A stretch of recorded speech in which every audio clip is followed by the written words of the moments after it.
Boa tarde, está começando mais um Relembrando História. E no programa de hoje iremos relembrar o imperialismo do século XIX e XX. E você, sabe o que foi o imperialismo? Você sabe o que foi o imperialismo? Imperialismo? Rapaz. Desculpa, mas eu não sei não. Imperialismo eu não conheço não. Tá, obrigado. Minha mãe. Ah, tá, eu também. Boa tarde. Boa tarde. Você sabe o que foi o imperialismo? Imperialismo? Sabe não, né? Coincidência ou não, a gente tá estudando isso com o professor de história lá do Lorival Sombra, Cristiano. Então, o que ele tá passando, que a gente tá tentando entender e tá entendendo é tipo um país não dominar o outro, mas tipo ter uma influência sobre ele. Tipo, tanto na parte mais presente na área econômica, tipo, um país tá quebrando, aí isso influencia muito no outro. O imperialismo não é nenhuma novidade na humanidade.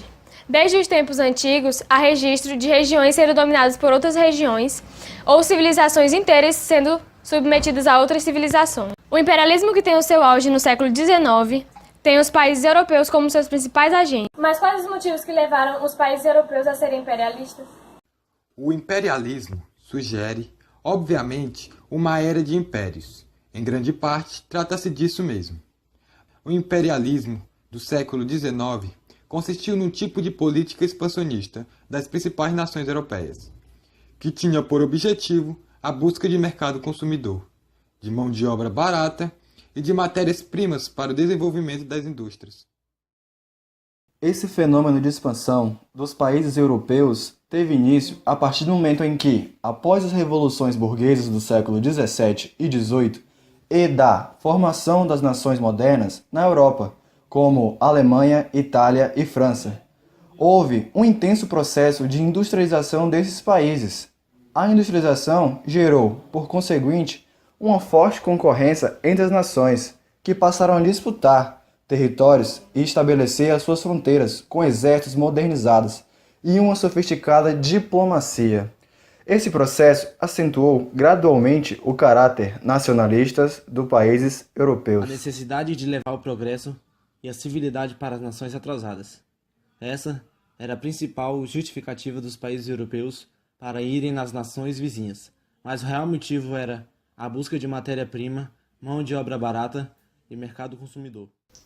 As mudanças tecnológicas que caracterizaram a segunda revolução industrial, motores a gasolina, diesel e eletricidade, produção de aço em larga escala, aumentaram ainda mais a produção, gerando uma grande necessidade de mercados consumidores para os excedentes industriais. Além disso, as potências centrais do capitalismo precisavam encontrar fontes de matérias-primas, carvão, ferro, petróleo e de produtos alimentícios que faltavam em suas terras. Também buscavam novas regiões para investir os capitais disponíveis, construindo ferrovias ou explorando minas. Com isso, foram feitas diferentes formas de dominações, como área de influências, países com governo formalmente autônomo, mas submetidos a acordos econômicos desiguais. Protetorado, conservam-se as chefias locais aliadas ao governo estrangeiro, e colônias administradas diretamente pelo Estado europeu. A partilha imperialista dos mercados periféricos pelas potências capitalistas se deu em três principais momentos. O primeiro momento foi a partilha da África, consolidada pela Conferência de Berlim em 1885. O segundo momento foi a partilha da Ásia, que foi o processo mais demorado e envolveu países não europeus, como a Rússia, o Japão e os Estados Unidos. O terceiro momento diz respeito à América Latina, onde a maioria dos países americanos eram ex-colônias europeias que se tornaram independentes politicamente. Dentre as principais consequências do período imperialista, temos o motivo que gerou a Primeira Grande Guerra Mundial, os conflitos étnicos em razão do processo de ocupação territorial, além da desarticulação de várias tradições que estavam arraigadas por séculos entre os povos dominados. Nesse contexto, diversas práticas culturais locais foram perseguidas. Os britânicos sofreram repetidos reveses no Sudão, ao sul do Egito. O povo herero, no sudoeste africano, resistiu obstinadamente ao domínio alemão. Com a grande insurreição em 1904, Os britânicos tiveram de enfrentar resistências ao Ashantis, ou Matabeles, dos Zulus e de outras tribos africanas. Essas tensões provocariam rupturas no equilíbrio europeu, desencadeando entre as potências europeias uma desesperada corrida armamentista, que levou à chamada Paz Armada. O resultado desse processo seria a eclosão, em 1914, a Primeira Guerra Mundial. Nesse contexto, o fato mais importante a ser abordado é a Conferência de Berlim, realizada entre 15 de novembro de 1884 e 26 de fevereiro de 1885, e teve como objetivo organizar, por meio de regras, a ocupação da África pelas potências coloniais, resultando numa divisão territorial que não respeitou nem a história, nem as relações étnicas e mesmo familiares dos povos desse continente.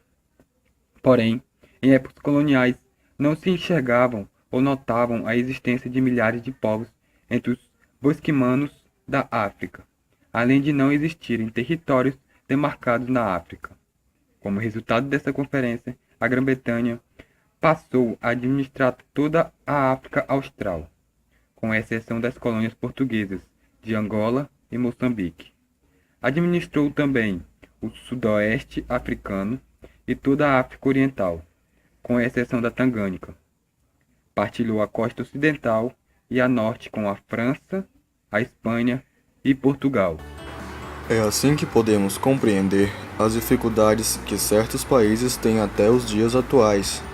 As marcas profundas deixadas pelo colonialismo se refletem em suas culturas, políticas, economias e são vistas com clareza nas guerras e massacres causados por diferenças étnicas.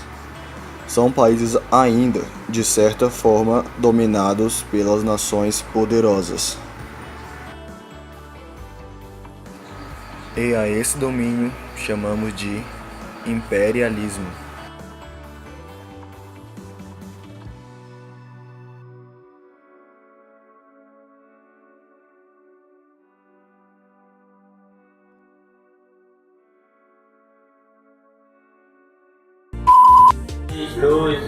Pera, eu não entendi. E você? Vai. E você? Boa tarde, está começando mais um Relembrando a História. E no... Eu vou ficar aqui calada. Tá gravando, hein? Tá gravando. Isso, cara. Vai ficar meio... Vai não. Vai não. Você não sabe de nada.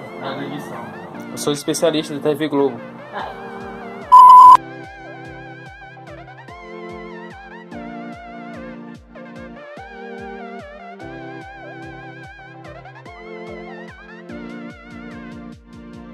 Cai, Bosqui!